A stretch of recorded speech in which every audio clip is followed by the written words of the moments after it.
안녕하세요. 오늘은 은퇴 후 기촌하여 소규모 메기 양식장을 운영하고 계시는 내천 양어장 대표님을 모시고 소규모 양식장 운영 노하우를 알아보는 시간을 갖겠습니다. 내천 양어장 대표님 반갑습니다. 반갑습니다. 네, 메기 양식장에 있어서 가장 중요한 것이 물 지하수 물이죠. 이 시설에 대해서 소개해 주시죠. 이 메기 양식에 있어서 물은 생명입니다. 그러니까 물이 있어야 메기들이 먹은 배설물을 희석하고 중화시키고 하는데 물 공급이 딸리면 중화시키고 희석시키지 못하기 때문에 메기를 키우는데 물이 많을 때는 4개월, 물이 없으면 그게 6개월, 7개월 걸린다는 거예요.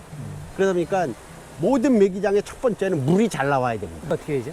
요거는 지금 3마력짜리 지하수 모다가 들어가 있습니다. 이 깊이는 200m. 그래가지고 여기서 지하수 안반수가 나오게 됩니다. 이 나온 물이 지금 저쪽에 보시면 파란 호수를 통해서 양쪽에 공급되고 있습니다. 이 물은 24시간 계속 공급합니다. 양어장을 할 때 첫 번째는 우리 지역의 지하수가 잘 나오는가. 그것부터. 그게 굉장히 중요하다. 그래서 이 지하수를 제어하는 컨트롤판, 여기서 수위 레벨에 따라서 수위가 낮아지면 안 돌고 높으면 도는데 여기는 200m 안반수를 뚫고 들어갔기 때문에 항상 24시간 물이 나와도 가물어도 수량이 적지 않습니다. 대표님, 내천 양어장이 논이었다가 이렇게 만들었죠? 그거에 대한 과정을 좀 설명해 주시죠. 처음에는 이런 논을 아버님이 농사를 짓고 계셨습니다. 그런데 논농사보다는 그래도 좀 이런 양어장 사업이 하게 되면 수익이 더 많을 것 같다는 판단하에 일단 논을 이렇게 한 900평 정도의 양어장으로 허가를 득해서 양어장을 하게 됐습니다. 근데 이 양어장을 900평을 통째로 할 수도 있고 저는 450평, 450평을 나눠서 양어장을 허가를 득해서 양어장을 시작을 했고 첫 번째 토목공사도 진행하고 해서 지금 한 17년째 양어장을 하고 있습니다. 이제 지금은 양어장을 설치하면 일반 사람이 산소가 필요한 것처럼 물고기, 메기도 산소를 필요로 합니다. 그래서 이 메기에 산소를 공급해 줄 수 있는 수차 시스템이 가동되고 있습니다. 이 수차는 이 양어장의 면적, 들어가는 고기 마리수에 따라서 수차의 개수를 놔야 메기가 살 수 있는 산소 포화도를 유지를 해 줄 수가 있습니다. 정전이 돼서 이 수차가 안 돌아가면 한두 시간 정도 지나면 메기들이 산소를 못 빨아들이기 때문에 다 쇼크 먹어서 죽는 일이 발생할 수도 있습니다. 그래서 양식장은 정전 대비 비상발전기를 꼭 갖추어서 운영을 해야만 합니다. 겨울에도 메기도 공기와 접촉된 면이 있어야 얼음이 얼어도 메기가 살기 때문에 양어장에서 이 수차는 생명이나 마찬가지입니다. 대표님, 요 시설은 뭐죠? 자, 요거는 옛날에는 사료를 이렇게 사료를 퍼서 손으로 던져줬습니다. 손으로. 이 손으로 던져주면 하루에 6포를 공급할 때 되면 한 2, 3일 하면 여기 어깨가 아프고 힘들어서 이런 사료 자동화 기기를 공급하는 데를 찾아서 이 사료 자동화 기기를 놓으면 24시간 중에서 내가 요구하는 대로 8시간마다 30분씩 자동으로 사료를 공급할 수 있는 사료 자동화 공급 기기입니다. 이거는 공급되는 양도 내가 여기서 가변 저항을 통해서 많이 공급할 거냐 적게 공급할 거냐에 따라서 이 사료량을 자동으로 조정을 할 수가 있습니다. 여기 무슨 시설이죠? 여기는 지금 저쪽에서 물 공급난에서 물이 들어오면 물이 일정한 수위가 넘으면 넘쳐서 나가야 됩니다.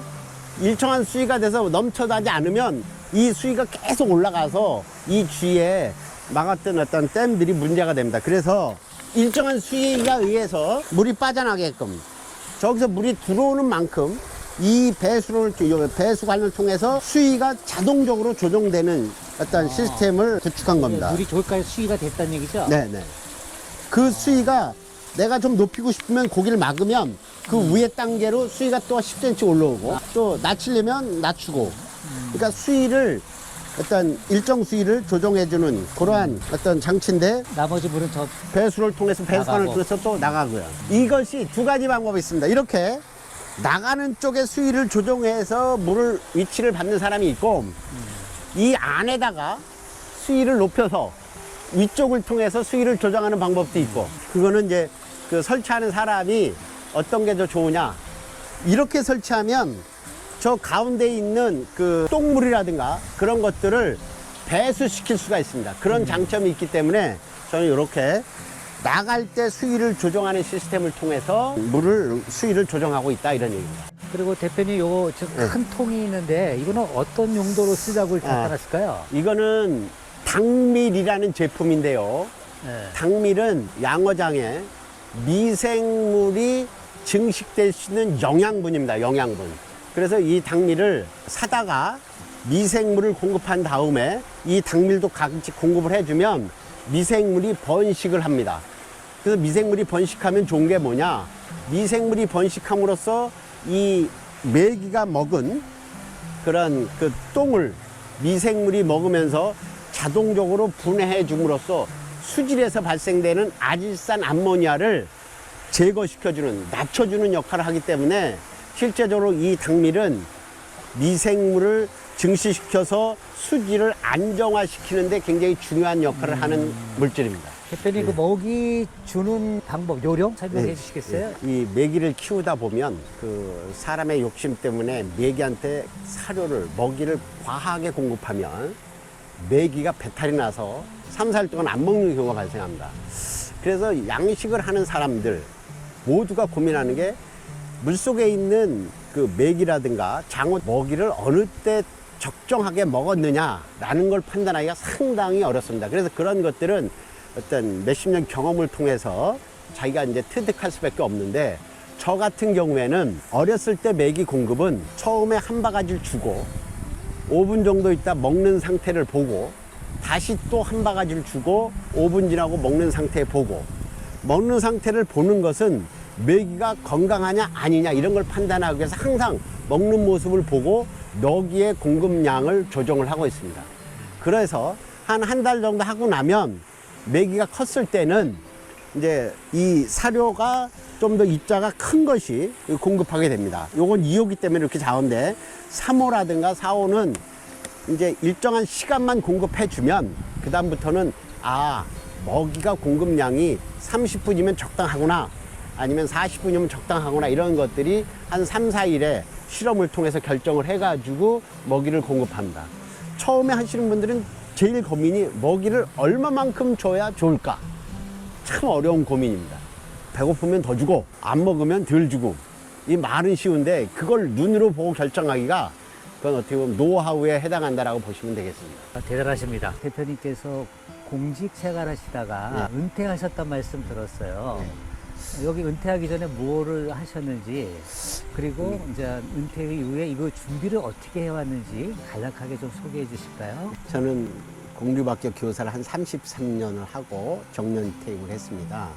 그래서 저는 그러는 과정에 시골에서 아버님이 어머님이 생활하시고 있었기 때문에 늘 주말마다 와서 농사 일을 하고 가을 일을 도와주면서 아버님이 좀 더 이렇게 수익성 있는 사업이 뭐가 있을까 고민하다가 초등학교 동창이 요 근처에서 메기 양식장 하는 것을 보고 이제 그때 한 18년 전에 이걸 아버님한테 차려드리면 수익성도 좋고 아버님 용돈도 생기도 그러다 보다 보니까 한 10년 지나고 이것도 내가 노후 생활에 대책이 될 수도 있다 이런 생각이 들어서 한 17년 전에 아버님을 위해서 먼저 하고 또 아버님이 돌아가신 후에는 나의 노후 생활로서 아버님이 하시던 사업을 제가 이어서 이 양식장을 하게 됐습니다. 직장인 생활하다가 이렇게 귀농하신 거랑 마찬가지인데요. 그렇죠. 기촌을 희망하는 지금 우리 5060 세대 은퇴자들이 혹시 해줄 말씀이 있으시면 지금의 경험해가지고 좀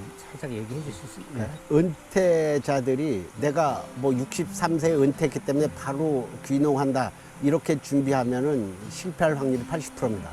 내가 63세에 귀농하거나 귀화하려면 한 5, 6년 전부터 어떤 체험을 하고 가서 준비도 해보고 경험도 해보면서 한 5, 6년 전부터 준비 과정을 한 다음에 그 경험을 바탕으로 내가 63세에 뛰어들 거냐 말 거냐를 결정을 해야지 63세에 결정해가지고는 상당한 시련이 있고 힘들고 어렵기 때문에 쉽게 포기하지 않나.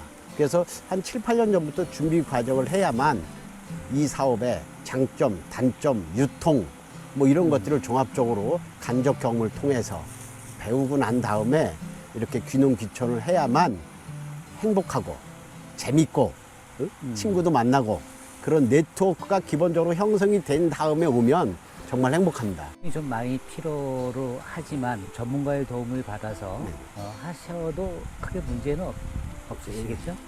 이 많은 물고기 중에서 그 환경이 적응이 좋은 것이 메기입니다. 그래서 저도 이렇게 큰 기술 없이 처음에 이제 메기를 접근하게 됐고, 실제적으로 처음 하시는 분도 1년, 2년만 경험하시면 2년째부터는 정말 고수들이 하고 있는 수준까지 다다를 수 있는 그런 어떤 양식을 할 수 있는 종류다. 그리고 이제 얼마 전에 그 메기를 입식하셨어요. 네. 이제 메기에 입식을 하고 출하하기까지의 과정이 있을 것 같은데. 그러면 입식 조그만 한 3cm 되는 메기를 사와서 내 양어장에 넣는 걸 입식이라고 합니다. 그럼 그 치어를 사올 때는 내가 저는 5월 12일 날 치어를 입식했는데 5월 11일 날 가서 치어 주세요 그러면 줄 수가 없습니다. 치어를 생산업자한테 2달 전에 미리 나 치어 얼마만큼 살 테니까 주세요라고 예약을 하고 약속이 되면 치어 공급업자가 그날까지 만들어 줍니다. 저는 그래서 5월 22일 치어를 입식할 때 건강한 치어를 가져오는 게 상당히 중요합니다. 병들지 않은 치어, 그거 보는 거 쉽지 않죠. 그래서 처음에는 저도 고수를 데리고 갔습니다. 가서 상태를 보고 치어가 건강한지 아닌지. 근데 요즘은 치어를 공급하는 게 계속 한 업자한테 공급받다 보니까 이제는 그분을 신뢰하기 때문에 좋은 치어를 공급받고 있죠. 치어를 5월 12일 날 입식을 한 다음에 5월, 6월, 7월, 8월 초에 메기의 성장을 최대한 완성시키려고 합니다. 그래서 8월 초, 8월 15일쯤에는 메기 출하를 목표로 메기장을 관리하고 사료 공급량을 늘리고 수질 관리를 최적화해서 빨리 생산해서 파는 것이 저는 경영 방침입니다. 그러나 다른 분들은 천천히 키워서 11월, 12월 달에 파는 분도 있습니다. 그래서 메기는 그 수온이 예를 들어서 11월이나 12월에는 수온이 낮기 때문에 메기가 활동을 안 하기 때문에 메기가 성장을 중지가 됩니다. 그래서 메기는 수온이 끝나는 10월 중순이나 10월 말쯤까지는 성장이 다 돼 있다라고 보시면 되겠습니다. 일반적으로 일반 농사는 봄부터 가을까지 농사를 져야 되는데 메기 양식은 불과 3개월에서 한 6개월 정도 양식하게 되면 출하가 가능하다. 이제 메리트가 있네요. 그게 이제 메리트가 있는 그런 기간도 짧고 두 번째 메리트는 그런 노동에 대한 메리트도 있지만 이러한 900평의 논농사에서 얻는 수익과 이 900평의 양식을 메기 양식을 해서 얻는 수입의 차이가 좀 큽니다. 그래서 논농사를 짓는 것보다 메기 농사를 지을 때는 가격이 좋을 때는 한 5배 정도, 좀 가격이 안 좋을 때는 한 3배 정도, 논농사보다 3배 정도의 수익을 창출할 수 있죠. 메기는 생물이기 때문에 가격 변동이 왔다 갔다 한다는 게 좀 어려움이 있습니다. 그래서 그 가격 변동에 맞춰서 꾸준히 하는 사람이 자기 메기 양식에서 행복을 느낄 수 있고 성공할 수 있다. 그렇게 많은 선배들이 이야기를 해주고 있습니다. 대단히 효율성이 좋은데 수익 공개는 어렵죠? 지금 말씀을 드리면 제가 처음에 할 때 한 토목공사하고 인허가비에서 한 1,500만 원이 들었습니다. 토목공사란 얘기는 포크레인하고 수차하고 여태한 기자재 해서 그런 걸 운영을 하고 1년 동안 사료비가 그때 한 2,500 정도 들어서 운영을 해가지고 실제 초기 투자비는 한 3년만 하면 초기 투자비는 회수가 됩니다. 근데 이제 3년 이후부터는 이제 수익 나는 시스템으로 돌아가는데 그게 뭐 매년 많은 수입이 나면 모든 사람이 메기 사업을 하겠죠. 근데 실제적으로 이 자연 환경과 접한 사업이기 때문에 그렇게 매년 수익이 엄청나게 나는 건 아니죠. 그래서 1년은 수익이 좋으면 2년은 수익이 안 좋을 수도 있고 이런 주기성을 갖고 있다. 그런 얘기입니다. 오늘 정말 귀한 말씀 감사하고요. 이 초보 양식을 하려는 분들에게는 굉장히 중요한 정보인 것 같아요. 그 대표님이 은퇴 후에 이 일을 하시면서 네. 마음이 좀 어떠신가요? 저도 은퇴하고 이제 시골에 와서 이 어업이라는 걸 종사하지만 다른 친구들도 은퇴해서 생활하는 모습하고 비교해보면 첫 번째, 저는 아침 6시에 매기장에 출발하고 매기 공급하고 다시 집에 갔다가 12시에 출근하고 다시 저녁 7시에 출근하고 내가 할 일이 있다는 게 가장 행복한 겁니다. 그러니까 내 생각으로 이렇게 키우면 매기가 잘 키우겠지, 8월 말 9월 초에는 내가 이런 매출을 올리겠지, 이런 꿈과 희망을 가지고 이 일을 하다 보니까 내 스스로 긴장하고 이 사업을 통해서 만족을 느끼고 뭔가 행복을 느끼는 그런 은퇴 생활을 저는 하고 있다고 생각합니다. 대개 은퇴하면 놀아야지 그런 생각이 많은데 저는 어쨌거나 9월 말까지는 양식을 하고 10월부터는 나의 여행이라든가 취미생활, 이런 은퇴자로서의 나의 건강한 삶을 위해서 생활을 하고 있습니다. 그래서 앞으로 은퇴하신 분들도 이렇게 소규모의 양식장 사업에 1년만 고생하시고 2년부터는 자기 나름대로의 만족감을 느낄 수가 있고요. 이 양식장을 하면서 좋은 것은 다른 양식 사업을 하는 사람들하고 대화할 수 있는 네트워크가 있다는 겁니다. 사람을 알아간다는 겁니다. 사료 공급업자 알죠? 매기 가져가는 대리점 업자 알죠? 또 같이 양식하는 조합원들 알죠? 그 조합원들한테 회비 내고 1년에 서너 번씩 모여서 교류하고 총회하면서 사람을 알아간다는 것, 새로운 사람을 알아간다는 것, 상당히 그것이 인생에서 굉장히 행복감을 주는 그런 것을 매기 양식을 통해서 제가 얻어가고 있습니다. 네, 혹시 이렇게 정말 이 영상을 보시고 관심 있는 분이 우리 대표님께 좀 배우려고 할 때 좀 많이 가르쳐 줄 수 있을까요? 저도 제 초등학교 동창한테 배움을 받았고 어쨌거나 저한테 연락이 오면 와서 보실 수도 있고 저랑 하루 체험해 볼 수도 있고 일주일을 체험해 볼 수도 있고 이 체험을 통해서 어떤 이 양식하는 어떤 노하우라든가 하고자 하는 분이 궁금증에 대해서 내가 갖고 있는 모든 것을 다 가르쳐 드리고 같은 동지로서 같은 업자로서 커갈 수 있도록 모든 것을 다 가르쳐 드릴 용의가 있습니다. 걱정하지 마시고 놀러 오셔도 좋습니다. 네, 고맙습니다. 오늘 정말 귀한 말씀, 또 귀한 정보, 은퇴자들한테 정말 큰 힘이 될 것 같습니다. 네. 앞으로 이렇게 전화 오면 전화 잘 받아주세요. 네, 감사합니다.